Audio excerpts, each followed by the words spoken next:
जिज्ञासुओं मित्रों बहुत बहुत अभिनंदन है, स्वागत है आप सभी का इस चैनल पर। प्रत्येक दिवस की भांति आज भी हम श्री रामचरितमानस पर ज्ञान चर्चा का कार्यक्रम लेकर उपस्थित हुए हैं। और आज जो हमारी चर्चा का विषय है वह है विश्वामित्र के यज्ञ की रक्षा। ऋषि विश्वामित्र के यज्ञ की रक्षा करना। तो जैसा कि हमने पिछले व्याख्यान में श्रवण किया है कि प्रभु श्री रामचंद्र जी जो है इस धरती पर प्रकट हो चुके हैं, अवतार ले चुके हैं। और प्रभु जो है अपनी भाइयों के साथ तरह तरह की बाल लीलाएं कर रहे हैं और अयोध्या वासियों के मन को मोह रहे हैं। तो आगे जब प्रभु जो है कुमार अवस्था के होते हैं तब उनका यज्ञोपित संस्कार किया जाता है, अर्थात प्रभु जो है प्रभु श्री रामचंद्र जी अपने भाइयों के समेत गुरु के आश्रम में विद्या अध्ययन करने के लिए चले जाते हैं। और जब वहाँ प्रभु जो है वहाँ पढ़ाई करते हैं, वेदों का अध्ययन करते हैं, गुरु की सेवा करते हैं, और जब उनकी विद्या अध्ययन पूरी हो जाती है तब जो है प्रभु जो है राजनीति का काम भी अपने पिता के सानिध्य में सीखते हैं, वन में शिकार करने जाते हैं और तरह तरह की राजनीति की बातें अपने पिता से सीखते हैं। अब जो है प्रभु जो है बड़े होते जा रहे हैं, उनकी उम्र जो है बढ़ती जा रही है। तो अब आगे क्या होता है, आइए हम चौपाई के माध्यम से श्रवण करते हैं। जह जप यज्ञ जोग मुनि करही, अति मारिच सुबाहु ही डरही। देखत यज्ञ निशाचर धावही, करही उपद्रव मुनि दुख पावही।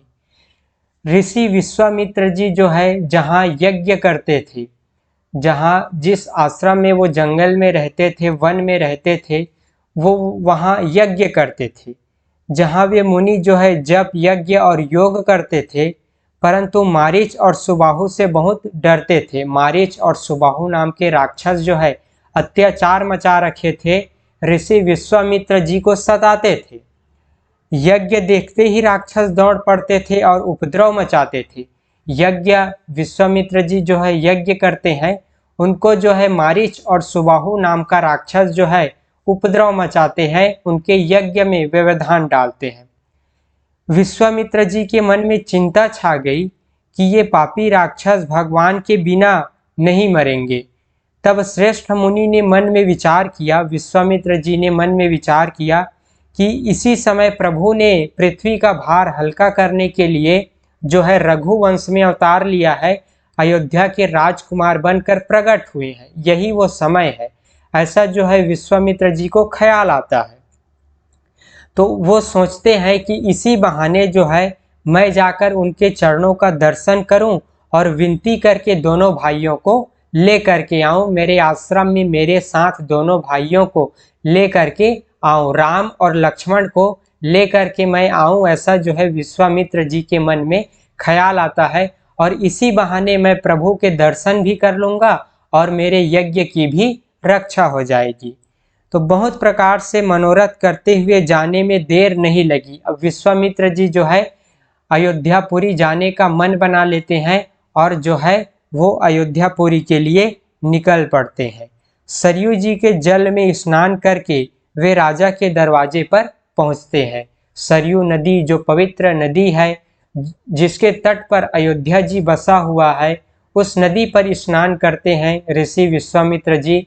और राजा के राजमहल में, दशरथ जी के राजमहल में, प्रभु श्री रामचंद्र जी के उस राजमहल में ऋषि विश्वामित्र जी जो है अपनी दस्तक देते हैं, वहां पहुंच जाते हैं। राजा ने जब मुनि का आना सुना तब जो है वे ब्राह्मणों के समाज को साथ लेकर मिलने गए और दंडवत करके मुनि का सम्मान करते हुए उन्हें लाकर अपने आसन पर बैठाया। राजा दशरथ ने ऋषि विश्वामित्र को ब्राह्मणों के समेत जाकर के उनका विधिवत आदर और सम्मान करके जो है लाते हैं और उन्हें उचित आसन पर बैठाते हैं। विश्वामित्र जी का भव्य स्वागत राजा दशरथ जो है करते हैं। चरणों को धोकर बहुत ही पूजा की। और कहा, राजा दशरथ कहते हैं, मेरे समान धन्य आज कोई दूसरा नहीं है कि आप जैसे ऋषि, आप जैसे ज्ञानी और मुनि के मुझे दर्शन हुए, मेरे समान धन्य कोई दूसरा नहीं है, ऐसा राजा दशरथ कहते हैं। फिर अनेक प्रकार के भोजन करवाए, नाना प्रकार के तरह तरह के व्यंजन पकवान जो है राजा दशरथ जो है ऋषि विश्वामित्र जी को करवाते हैं, जिससे श्रेष्ठ मुनि ने अपने हृदय में बहुत ही हर्ष प्राप्त किया, बहुत ही प्रसन्नता प्राप्त किया ऋषि विश्वामित्र जी ने। फिर राजा ने चारों पुत्रों को मुनि के चरणों पर लाकर डाल दिया। राजा दशरथ जो है अपने चारों पुत्रों को मुनि के चरणों पर लाकर डाल देते हैं, उनसे प्रणाम करवाते हैं, अपने पुत्रों को कहते हैं कि ऋषि विश्वामित्र जी का सम्मान करो, उन्हें प्रणाम करो, ऐसा राजा दशरथ अपने पुत्रों को समझाते हैं। श्री रामचंद्र जी को देखकर मुनि जो है अपनी देह की सुधि भूल गए। ऐसी उनकी मनमोहक छवि और रूप को देखकर ऋषि विश्वामित्र जो है अपनी देह की सुधि भूल गए, खुद को भूल गए।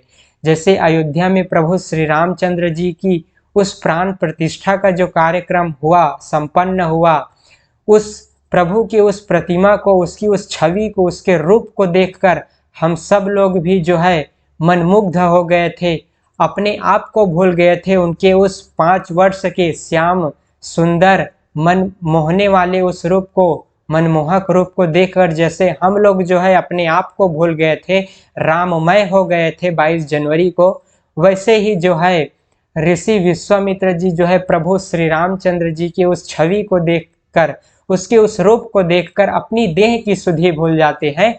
ऐसी जो है प्रभु की जो है मनमोहक रूप है, जिनको देखकर ऋषि विश्वामित्र जी प्रसन्न हो जाते हैं, सुधि को, अपनी देह की सुधि को भूल जाते हैं। उनको देखकर ऐसा लगता है, प्रभु श्री रामचंद्र जी को देखकर उनके मन में ऐसा भाव प्रकट होता है जैसे कि चंद्रमा को देखकर, चकोर जो है पूर्ण चंद्रमा को देखकर लुभ गया हो, ऐसा जो है ऋषि विश्वामित्र जी प्रभु श्री रामचंद्र जी को देखकर लुभ जाते हैं। तब राजा ने मन में हर्षित होकर ये वचन कहे। राजा दशरथ ऋषि विश्वामित्र जी से ये वचन कहते हैं कि हे मुनि, इस प्रकार कृपा तो आपने कभी नहीं की। आप इस प्रकार पहले हमारे इस महल में कभी नहीं आए, कभी दर्शन नहीं दिए। आज किस कारण से आपका शुभागमन हुआ है, कहिए, मैं उसे पूरा करने में देर नहीं लगाऊंगा। ऐसा राजा दशरथ जो है ऋषि विश्वामित्र जी के आने का प्रयोजन पूछते हैं कि किस कारण से आप जो है पधारे हुए हैं, कभी तो ऐसी कृपा नहीं की, आपके आने का कारण क्या है, प्रयोजन क्या है, शीघ्र कहिए, मैं उनको जो है शीघ्र, अति शीघ्र अभी पूरा करूंगा। ऐसा जो है राजा दशरथ कहते हैं। मुनि ने कहा, हे राजन, राक्षसों के समूह मुझे बहुत सताते हैं, इसलिए मैं तुमसे कुछ मांगने आया हूँ। छोटे भाई सहित श्री रघुनाथ जी को मुझे दो, राक्षसों के मारे जाने पर मैं सुरक्षित हो जाऊंगा। ऐसा जो है ऋषि विश्वामित्र जी कहते हैं कि मैं कुछ मांगने आया हूँ, वो मुझे दो। छोटे भाई अर्थात लक्ष्मण और श्री रघुनाथ जी, प्रभु श्री रामचंद्र जी को मुझको दो, मेरे साथ जाने की उनको आज्ञा दो, जिससे मैं जो है सुरक्षित हूँ, राक्षसों के भय से मुक्त हूँ। जब श्री रामचंद्र जी उनका वध करेंगे तो मेरा यज्ञ सफल होगा, मेरा कार्य पूर्ण होगा और मैं सुरक्षित होऊंगा। इस प्रकार से विश्वामित्र जी जो है राजा दशरथ जी से कहते हैं। इस अत्यंत अप्रिय वाणी को सुनकर राजा का जो है हृदय कांप उठा, उनकी मुख की कांति फीकी पड़ गई और उन्होंने कहा, हे ब्राह्मण, मैंने चौथेपन में 4 पुत्र पाए हैं, आपने विचार कर बात नहीं की। आप जो है जिनको मैंने चौथेपन में पाया, जिनको मैंने बहुत ही लंबे इंतजार के बाद पाया, आप उसी को मांग रहे हैं। आप तो उसी को जो है मुझसे छुड़ा कर ले जाना चाहते हैं। तो ऋषि विश्वामित्र जी जो है वो कहते हैं, हे राजन, प्रसन्न मन से इनको दो, मोह और अज्ञान को छोड़ दो। इस प्रकार विश्वामित्र जी जो है समझाते हैं, मोह को छोड़ो, अज्ञान को छोड़ो, हे स्वामी, इससे तुमको धर्म और सुयश की प्राप्ति होगी। इनका परम कल्याण होगा। ऐसा जो है विश्वामित्र जी राजा दशरथ को समझाते हैं। और राजा दशरथ कहते हैं कि आपने विचार कर बात नहीं की, जिनके लिए मैंने सदा से इंतजार किया, अपने हृदय पर उस धैर्य रूपी धीरज को रख कर धैर्य को रख कर मैंने बरसों से इंतजार किया, आप उसी को मांग रहे हैं, ऐसा राजा दशरथ कहते हैं। आप जो है सारी पृथ्वी का राज्य मांग लीजिए, आप जो है तरह तरह के धन, सोने की खाने, हीरे जवाहरात, गाय इत्यादि मांग लीजिए, वो सब मैं दे दूंगा, लेकिन श्री रामचंद्र जी को मैं नहीं दे पाऊंगा, ऐसा जो है विश्वामित्र जी को राजा दशरथ कहते हैं। अब जो है प्रेम रस में सनी हुई राजा की वाणी सुनकर ज्ञानी मुनि जो है विश्वामित्र जी ने हृदय में बड़ा हर्ष माना। तब वशिष्ठ जी ने राजा को बहुत प्रकार से समझाया। जो उनके कुल गुरु है वशिष्ठ जी, वो राजा को समझाते हैं, जिससे राजा का संदेह नाश को प्राप्त हुआ, अर्थात राजा का संदेह दूर हुआ, उनका मोह जो है भंग हुआ। जब ऋषि वशिष्ठ, उनके कुल गुरु वशिष्ठ जी समझाते हैं कि नहीं राजन, आप अपना मोह छोड़ दो, ये जो है आपके दोनों पुत्र बड़े ही वीर हैं, बलशाली हैं, नीति और निपुण है, नीति में कुशल और निपुण है, आप इनको जो है विश्वामित्र जी के साथ जाने की आज्ञा दो, अवश्य ही अच्छा ही होगा, सगुण ही होगा। आप जो है अपनी चिंता त्याग दो, आपके पुत्र आपके ही समान वीर और धर्म धुरंधर हैं, आप जो है निसंकोच उन्हें जाने की आज्ञा दो। जब वो आपके पुत्र प्रभु श्री रामचंद्र जी जो है विश्वामित्र जी के यज्ञ की रक्षा करेंगे, राक्षसों का वध करेंगे, तो इससे आपका सुयश बढ़ेगा, यश बढ़ेगा, मान सम्मान बढ़ेगा, देवता लोग आपकी बड़ाई करेंगे। तो इस प्रकार जो है आप जो है इन्हें कर्तव्य करने दो, अपने पुत्र को इस उचित अवसर पर, इस पुण्य के अवसर पर जो है वंचित मत करो, विश्वामित्र जी के साथ जाने की आज्ञा दे दो, ऐसा जो है वशिष्ठ जी भी समझाते हैं। तब जो है राजा ने बड़े ही आदर से दोनों पुत्रों को बुलाया और हृदय से लगाकर बहुत प्रकार से उन्हें शिक्षा दी। फिर कहा, हे नाथ, ये दोनों पुत्र मेरे प्राण हैं। राजा दशरथ बोलते हैं विश्वामित्र जी से कि ये दोनों पुत्र लक्ष्मण जी और मेरे पुत्र श्री राम जी मुझे प्राणों के समान प्रिय हैं, दोनों ही मेरे प्राण हैं। जो है हे मुनि, आप ही इनके पिता हैं, दूसरा कोई नहीं है। अब तो आप इन्हें लेकर के जा रहे हैं, तो अब आप ही इनके पिता हैं, आप ही इनका संरक्षण कीजिएगा, आप ही इनका ध्यान रखिएगा। ऐसा जो है राजा ने बहुत प्रकार से आशीर्वाद देकर ऋषि के हवाले कर दिया, अपने दोनों पुत्रों को ऋषि के हवाले कर दिया। फिर प्रभु जो है माता के महल में गए और उनके चरणों में सिर नवाकर चले। प्रभु श्री रामचंद्र जी और लक्ष्मण जी जो हैं अपनी माताओं के चरणों में प्रणाम करके उनसे आशीर्वाद लेकर के जो है ऋषि विश्वामित्र जी के साथ चल पड़ते हैं। पुरुषों में सिंह रूप दोनों भाई राम लक्ष्मण मुनि का भय हरने के लिए प्रसन्न होकर चले। वे कृपा के समुद्र, धीर बुद्धि और संपूर्ण विश्व के कारण के भी कारण है। इस तरह दोनों भाई जो है प्रसन्न मन से चले जा रहे हैं। मार्ग में चले जाते हुए मुनि ने ताड़का को दिखाया। शब्द सुनते ही वह क्रोध करके दौड़ी। श्री राम जी ने एक ही बाण से उसके प्राण हर लिए और दिन जानकर उनको अपना दिव्य स्वरूप दिया। ताड़का को प्रभु श्री रामचंद्र जी जो है मार्ग में जाते हुए ही ताड़का नाम की एक राक्षसी का वध करते हैं और उस ताड़का राक्षसी को अपना निज धाम देते हैं, अपना स्वरूप देते हैं, अर्थात उनको मुक्त कर देते हैं, उनकी मुक्ति हो जाती है। इस प्रकार मार्ग में जाते ही प्रभु ने ताड़का नाम की राक्षसी का वध कर दिया।